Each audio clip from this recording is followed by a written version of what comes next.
Hello everybody, welcome back to HardReset.Info channel. In today's video, I'll show you how to sign out or sign into accounts on your KOBO Elipsa 2e.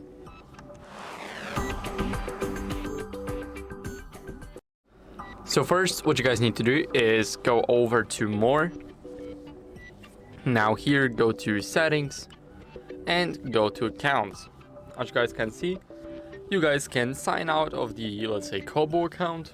You guys can also sign into accounts like Pocket, Dropbox, or Google Drive. So after you click Get Started, then you'll basically load the...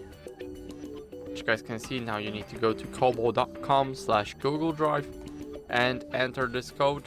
And then you will need to sign in on the PC, and after that your screen will refresh once you finish signing to Google.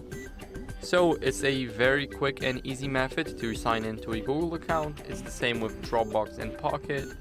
Also, you guys can sign out of the KOBO account here, so you guys can change accounts for your Elipsa and basically change everything.